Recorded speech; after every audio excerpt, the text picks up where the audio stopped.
আসসালামু আলাইকুম রহমতুল্লাহ। সুপ্রিয় শিক্ষার্থীবৃন্দ, আশা করি তোমরা সবাই ভালো আছো। শিক্ষা প্রতিষ্ঠান খোলার বিষয়ে যা জানালেন শিক্ষামন্ত্রী। এই ভিডিওতে আমরা তোমাদের শিক্ষা প্রতিষ্ঠান খোলার বিষয়ে শিক্ষামন্ত্রী নওফেল যে বক্তব্যগুলো রেখেছেন তা নিয়ে আলোচনা করব। শিক্ষার্থীদের সঙ্গে থাকার অঙ্গীকার ব্যক্ত করে শিক্ষামন্ত্রী মহিবুল হাসান চৌধুরী বলেছেন, লাশের রাজনীতিকে বাংলাদেশ থেকে বিতাড়িত করব। লাশের রাজনীতিকে আর প্রশ্রয় দেব না, আর সহ্য করব না। গতকাল বিকেলে কোটা সংস্কার আন্দোলনের সহিংসতায় নিহত বিউপি শিক্ষার্থী মীর মাহফুজুর রহমান মুগ্ধর উত্তরার বাসায় গিয়ে তার বাবা ও ভাইসহ পরিবারের সদস্যদের সান্ত্বনা ও সমবেদনা জানিয়ে ফেরার পথে সাংবাদিকদের মুখোমুখি হয়ে তিনি কথা বলেন। তিনি বলেন, চলমান উচ্চ মাধ্যমিক পরীক্ষাটা চালানো এখন অন্যতম লক্ষ্য।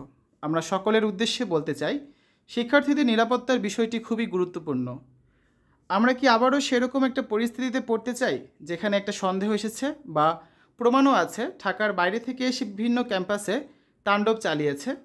ওইরকম পরিস্থিতি আবারও সৃষ্টি হোক, সেটা তো আমরা কেউই চাই না। সুতরাং শিক্ষার্থীদের নিরাপত্তার কথাটি ভেবে যারা জননিরাপত্তার বিষয়ে সংশ্লিষ্ট আছেন তাদের সঙ্গে আমরা কথা বলছি। মন্ত্রী আরও বলেন, আমরা অবশ্যই চাই অতি দ্রুত আবার শিক্ষা প্রতিষ্ঠানগুলো শিক্ষার্থীদের কলরবে মুখরিত হোক। সবাই যাতে সৌহার্দ্যপূর্ণ পরিবেশে সহাবস্থান করতে পারে সে বিষয়ে প্রতিষ্ঠান প্রধানদের সঙ্গে আলোচনা শুরু করেছি। এদিকে প্রাথমিক বিদ্যালয় খোলার সিদ্ধান্ত হতে পারে আজ।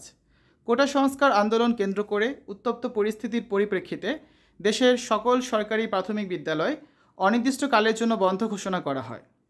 সরকারি প্রাথমিক বিদ্যালয় কবে খুলবে সে বিষয়ে সিদ্ধান্ত হতে পারে আজ রোববার।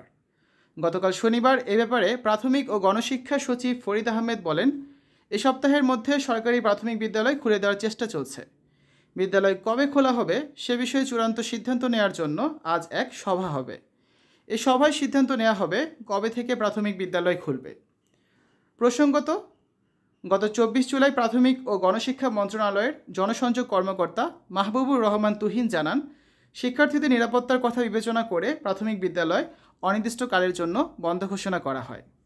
এর আগে শিক্ষা মন্ত্রণালয়ের আওতাধীন মাধ্যমিক ও উচ্চ মাধ্যমিক পর্যায়ের সকল শিক্ষা প্রতিষ্ঠান, স্কুল, কলেজ, মাদ্রাসা ও কারিগরি প্রতিষ্ঠান এবং পলিটেকনিক ইনস্টিটিউটগুলোর শ্রেণী কার্যক্রম পরবর্তী নির্দেশ না দেওয়া পর্যন্ত বন্ধের ঘোষণা দেয় শিক্ষা মন্ত্রণালয়।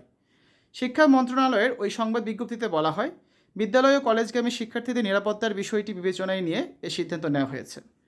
তো শিক্ষার্থীরা, এখনও নিশ্চিত করে বলা যাচ্ছে না যে কবে থেকে তোমাদের শিক্ষা প্রতিষ্ঠান খুলবে, তবে শিক্ষামন্ত্রী সর্বশেষ যে আপডেটটা দিয়েছেন সেটা তোমাদের জানিয়ে দিলাম। আশা করা যাচ্ছে খুব শীঘ্রই তোমাদের শিক্ষা প্রতিষ্ঠান খুলে যাবে এবং শিক্ষা প্রতিষ্ঠান খুললে ষষ্ঠ থেকে নবম শ্রেণীর যে ষান্মাসিক মূল্যায়ন পরীক্ষা হচ্ছিল সেই পরীক্ষাগুলোর জন্য একটা নতুন করে রুটিন দেওয়া হবে, সেই রুটিন অনুযায়ী তোমাদের পরীক্ষা হবে। তো এই ছিল সর্বশেষ আপডেট নিউজ। আশা করি তোমাদের কাছে ভিডিওটা ভালো লেগেছে। ভালো লাগলে বন্ধুদের সাথে শেয়ার করে দিতে পারো। তো শিক্ষার্থীরা, আজ এখানে বিদায় নিচ্ছি। আল্লাহ হাফেজ।